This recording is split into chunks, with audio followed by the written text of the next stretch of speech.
السلام علیکم ورحمۃ اللہ وبرکاتہ۔ میں ہوں سید عبدالوہاب شیرازی۔ مسنون وظائف کا ویڈیو کا جو سلسلہ میں نے شروع کیا ہے، اس سلسلے کی ایک اور ویڈیو لے کر آپ کے سامنے حاضر ہوا ہوں، اور آج کی ویڈیو میں ہم ایک ایسی وظیفے اور دعا کے بارے میں بات کریں گے جو حفاظت کے لیے ہے،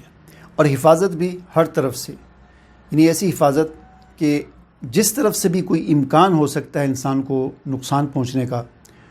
اور ہر اس امکان کو رد کرنے کے لیے، اور ہر اس طرف یعنی جس طرف سے بھی کوئی نقصان پہنچ سکتا ہے اس سے حفاظت کے لیے ہمیں کیا وظیفہ کرنا چاہیے، کس طرح اللہ تعالیٰ سے دعا کرنی چاہیے، یہ آج کی اس ویڈیو میں بات کریں گے۔ تو یہ جو وظیفہ ہے، یہ دعا ہے، بہت جامع دعا ہے۔ لوگوں کا بہت بڑا مسئلہ یہ ہوتا ہے، کوئی کہتا ہے میرے ساتھ جادو ہو گیا، کوئی کہتا ہے مجھے نظر لگ گئی، کوئی کہتا ہے میرے حاسدین بہت زیادہ ہیں، کوئی کہتا ہے لوگ رکاوٹیں ڈالتے ہیں، کوئی ادھر سے آ رہا ہے، کوئی ادھر، ہر راستے میں کوئی کھڑا ہے اور رکاوٹ ڈال رہا ہے، فلاں مجھے نقصان پہنچانے کی کوشش کر رہا ہے، میرا فلاں دشمن ہے، یہ ہے، وہ ہے، اور پھر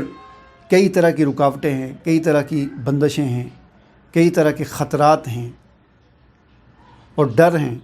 ان تمام چیزوں سے حفاظت کے لیے حضور نبی کریم صلی اللہ علیہ وسلم نے ہمیں ایک دعا سکھلائی ہے۔ اس کو اپنا وظیفہ بنا لیں، اور یاد رکھیں وظیفہ کہتے کسے ہیں۔ وظیفے کا مطلب کیا ہوتا ہے؟ چونکہ آج کل ہم اپنی اصل اردو زبان کو بھول چکے ہیں، تو وظیفہ اصل میں اس عمل کو کہا جاتا ہے جو لگاتار کیا جائے، یا جو تسلسل کے ساتھ اور پابندی کے ساتھ کیا جائے۔ یہی وجہ ہے کہ آج سے چند سال پہلے تک، یعنی 15 سال یا 20 سال پہلے تک، تنخواہ کو وظیفہ کہا جاتا تھا، ٹھیک ہے نا؟ اس لیے کہ جس تنخواہ ہر مہینے بعد ملتی ہے، لگاتار ملتی ہے، تسلسل کے ساتھ ملتی ہے، تو اس لیے تنخواہ کو وظیفہ کہا جاتا تھا۔ اس سے ہم پتہ چلا کہ وظیفہ اس عمل کو کہا جاتا ہے جو ایک تسلسل کے ساتھ کیا جائے، روزانہ کیا جائے، ہر ہفتے بعد کیا جائے، ہر مہینے بعد کیا جائے، لیکن ایک تسلسل کے ساتھ انسان اپنی زندگی کا معمول بنا لے، اس عمل کو وظیفہ کہا جاتا ہے۔ بہرحال، تو وہ کیا چیز ہے، وہ کون سا وظیفہ ہے، یا وہ کون سی دعا ہے جس سے ہم اپنے آپ کو تمام قسم کے خطرات سے محفوظ کر سکتے ہیں، اللہ تعالیٰ کی حفاظت میں آ سکتے ہیں؟ اسکرین پر آپ دیکھیں، اس کا اسکرین شاٹ لے لیں، اپنے پاس محفوظ کر لیں، اور خاص طور پر جیسا کہ میں اپنی ہر ویڈیو میں کہتا ہوں کہ ترجمے کا خیال رکھ کے پڑھیں، تاکہ آپ کو پتہ چلے کہ میں اللہ تعالیٰ سے کیا مانگ رہا ہوں۔ یہ تو کوئی بات نہ ہوئی کہ آپ کسی کے پاس کوئی چیز مانگنے جائیں، مثال کے طور پر آپ کسی دکان پہ جاتے ہیں کوئی چیز لینے کے لیے، یا کسی اور کے پاس کوئی چیز لینے کے لیے جاتے ہیں، اور آپ اس سے بات کر رہے ہیں، لیکن آپ کو نہیں پتہ کہ میں کیا مانگ رہا ہوں، تو یہ تو بے ادبی والی بات ہے، اور نہ ہی آپ کی بات میں وہ زور اور وزن ہو سکتا ہے کہ جب تک آپ کو یہ نہ پتہ ہو کہ میں کیا بول رہا ہوں یا کیا بات کر رہا ہوں۔ اس لیے ترجمے کا اور مفہوم کا خیال رکھتے ہوئے پڑھیں، اسی طرح یاد کریں، اور تاکہ جس وقت آپ اللہ تعالیٰ سے یہ دعا مانگیں، یہ وظیفہ کریں، تو آپ کی کیفیت کے اندر پھر فرق آ جائے گا، جب آپ کو پتہ ہوگا کہ میں کیا وظیفہ کر رہا ہوں۔ بہرحال، آپ نے یوں دعا کرنی ہے۔ یہ دعا حضور نبی کریم صلی اللہ علیہ وسلم نے ہمیں سکھائی ہے۔ فرمایا، اللہم استر عوراتی وآمن روعاتی، اے اللہ تو میرے عیوب پر پردہ پوشی فرما، میرے اندر جو عیب ہیں، میرے اندر جو کمیاں ہیں، کوتاہیاں ہیں، ان کی پردہ پوشی فرما۔ کوئی بھی انسان دیکھیں عیب سے خالی نہیں ہے۔ ہر انسان کے اندر اگر ایک طرف کچھ خوبیاں ہیں، دوسری طرف اس کے اندر کچھ عیوب ہوتے ہیں، کچھ عیب ہوتے ہیں، کچھ کمزوریاں ہوتی ہیں۔ تو خوبیاں انسان کو نکھارتی بھی ہیں، اور خوبیوں سے انسان کی عزت بھی ہوتی ہے، شہرت بھی ہوتی ہے، اور مشہوری ہوتی ہے، لیکن دوسری طرف انسان کے اندر کچھ ایسے عیب ہوتے ہیں جن کی وجہ سے انسان کو رسوائی اٹھانا پڑتی ہے، انسان کی بدنامی ہوتی ہے۔ تو اس دعا کے اندر یہی چیز مانگی گئی ہے، اللہم استر عوراتی، اے اللہ میرے اندر جو عیب ہیں ان کی پردہ پوشی فرما، ان کو لوگوں سے چھپا دے۔ وآمن روعاتی، اور اے اللہ مجھے خوف سے امن عطا فرما۔ ہر طرف جو دہشت پھیلی ہوتی ہے، آج کل افواہیں پھیلتی ہیں، یہ ہو گیا، وہ ہو گیا، جس طرح کہ آج سے 2 سال پہلے، 1.5 سال پہلے کرونا کی وبا پھیلی، اور خوف ہی خوف پھیل گیا، اور یقین جانیں کہ جتنے بھی لوگ کرونے سے فوت ہوئے ہیں، ان میں سے اکثریت ایسے لوگوں کی ہے جو محض خوف کی وجہ سے فوت ہوئے ہیں۔ تو یہ خوف کسی بھی چیز کا ہو، چاہے کسی بیماری کا ہو، یہ خوف چاہے کسی دشمن کا ہو، یہ خوف اپنے مال کے گم ہونے کا، یا مال کے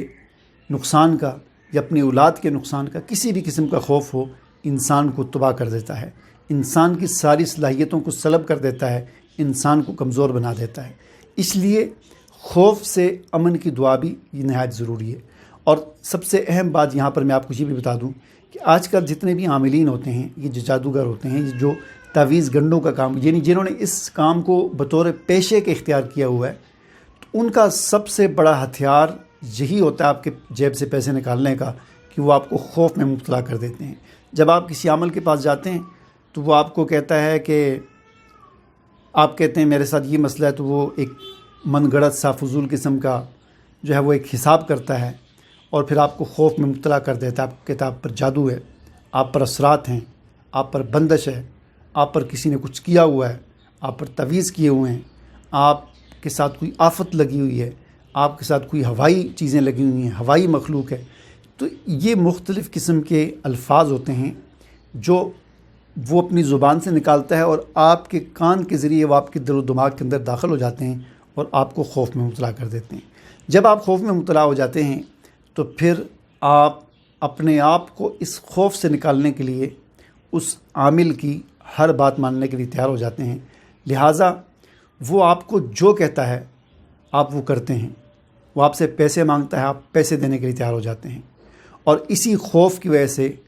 وہ اگر کسی عورت کی عزت لوٹنا چاہتا ہے تو عورت اپنی عزت لٹوانے کے لیے تیار ہو جاتی ہے، صرف اس خوف کی وجہ سے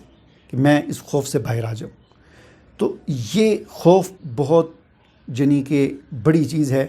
اس سے امن کی اور اس خوف سے حفاظت کی دعا حضور نبی کریم صلی اللہ علیہ وسلم نے ہمیں سکھائی ہے۔ تو کیا دعا ہے؟ اللہم استر عوراتی، اے اللہ میرے عیوب پر پردہ فرما،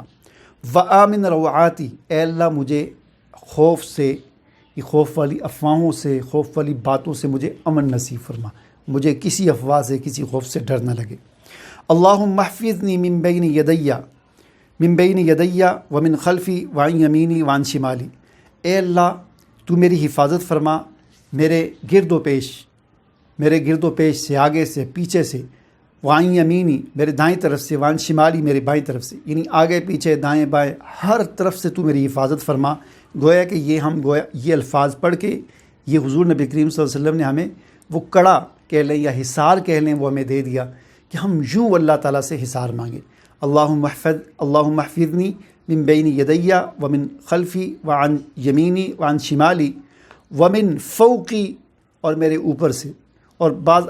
احادیث میں یا بعض دعاؤں میں ومن تحتی کے بھی الفاظ ہیں کہ میرے اوپر سے بھی اور میرے نیچے سے بھی۔ اور ایک اور چیز فرمایا کہ اعوذ بک ان اغتال من تحتی، اور یعنی اس میں بھی وہ الفاظ آگے، اور میں تیری پناہ میں آتا ہوں اے اللہ اس بات سے کہ میں نیچے سے، یعنی اپنے پاؤں کے نیچے سے کسی عذاب یا مصیبت کے اندر ڈالا جاؤں۔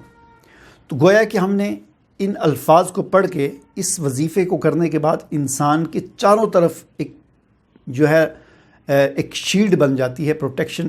حفاظت کے لیے اس کی ایک شیلڈ بن جاتی ہے کہ ایسے حصار کے اندر انسان آ جاتا ہے کہ انشاءاللہ جس دن آپ نے اس دعا کو یا اس وظیفے کو پڑھا ہوگا، جتنی دفعہ، کوئی اس کی تعداد مخصوص نہیں ہے، 1 دفعہ پڑھ لیں، 3 دفعہ پڑھ لیں، 10 دفعہ پڑھ لیں، جتنی توفیق آپ کو ملے، جتنی ہمت آپ کو ملے، آپ اس دعا کو دھیان کے ساتھ، ترجمے کے ساتھ، آپ کو پتہ ہونا چاہیے کہ میں اللہ تعالیٰ سے کیا دعا مانگ رہا ہوں، تو اس طرح آپ پڑھیں۔ تو صبح کے وقت پڑھ لیں انشاءاللہ، شام تک، اور شام کو پڑھ لیں صبح تک، ایک شیلڈ کے اندر آپ محفوظ ہو جائیں گے، دائیں بائیں آگے پیچھے اوپر نیچے سے اللہ تعالیٰ کی حفاظت اور سلامتی کے اندر آ جائیں گے، اور کوئی چیز آپ کو نقصان نہیں پہنچا سکے گی۔ اجازت دیجیے، اللہ حافظ۔